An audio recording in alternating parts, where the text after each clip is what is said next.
दोस्तों, आजकल पाकिस्तान में हर तरफ बस इलॉन मस्क की इंटरनेट फराहम करने वाली कंपनी स्टारलिंक के ही चर्चे हैं।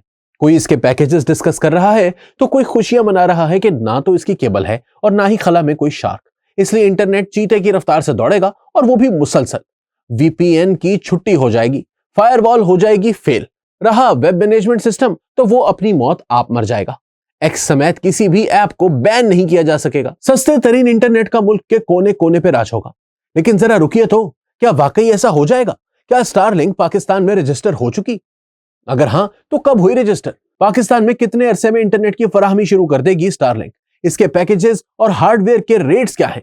क्या ये वाकई पाकिस्तान को सस्ता इंटरनेट फराहम करेगी? और अगर हुकूमत ने स्टारलिंक को पाकिस्तान में काम करने ना दिया तो इलॉन मस्क क्या कर सकते हैं शहबाज सरकार के साथ?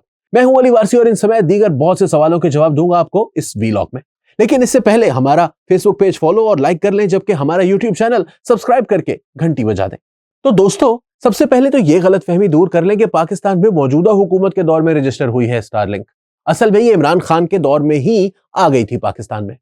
स्टारलिंक एसईसीपी में 1 जून 2021 को, जबकि एफबीआर में फरवरी 2022 में रजिस्टर हुई थी। इसने अप्रैल 2022 में पीटीए को लाइसेंस के लिए अप्लाई किया था, जो कि आज तक नहीं मिल सका इसे। अब यह मामला सुपारको के पास है।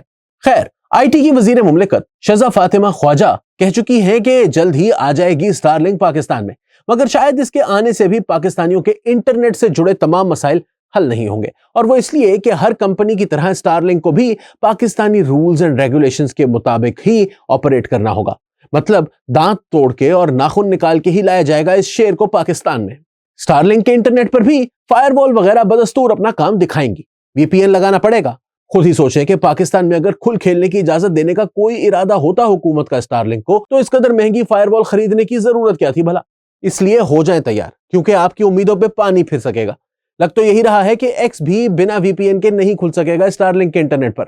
हाँ, इसके बावजूद यह जरूर होगा कि स्टारलिंक पहले ही बतला देगी कि ये कौन कौन सी सर्विसेज आपको फराहम करेगी और कौन सी नहीं। और ये सब बातें सिर्फ मैं नहीं बल्कि तकरीबन तमाम आईटी माहिरीन कह रहे हैं।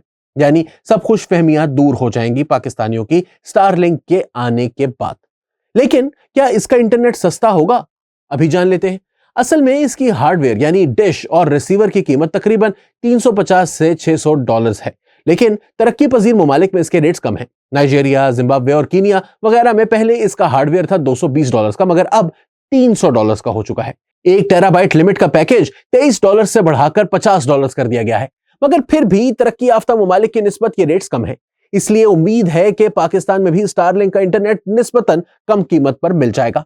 एक्सपर्ट्स का अंदाजा है कि पाकिस्तान में घरेलू सार्फिन के लिए स्टारलिंक के हार्डवेयर की कीमत कम अज कम 1 लाख और कमर्शियल सार्फिन के लिए 2 से 4 लाख तक हो सकती है। कम अज कम पैकेज होगा 1 टेराबाइट का और इसकी कीमत होगी $30 से $40 यानी 8,350 से 11,150 तक। और अनलिमिटेड डाटा पैकेज $50 से $60 यानी 14,000 से 16,700 तक का होगा। आए अब हम इन रेट्स का कंपैरिजन करते हैं पीटीसीएल फ्लैश फाइबर के रेट से।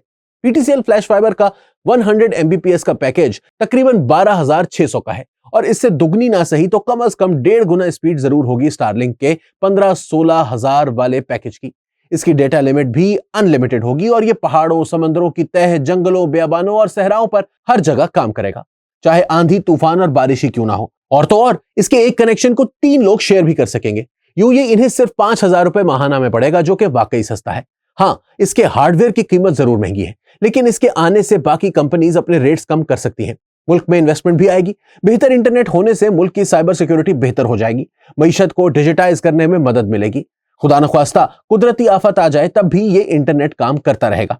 वैसे भी कुछ रिपोर्ट्स के मुताबिक पाकिस्तान की तकरीबन आधी से ज्यादा आबादी, खासकर बलूचिस्तान, गिलगित बल्तिस्तान, आजाद कश्मीर और खैबर पख्तूनख्वा के कुछ इजला में या तो इंटरनेट है ही नहीं या फिर बराए नाम है।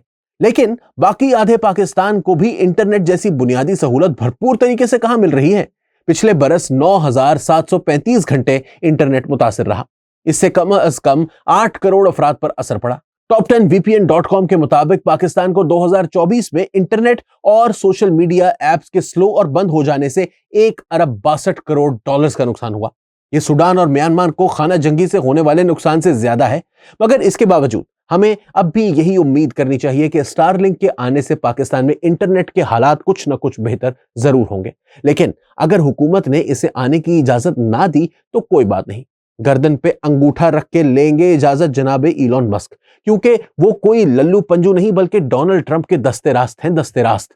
अब आप कमेंट करके बताएं कि क्या स्टारलिंक के आने से पाकिस्तान में इंटरनेट की फराहमी की सूरत हाल में कोई बेहतरी आएगी या नहीं। और हां, वीडियो को लाइक और शेयर भी जरूर करें।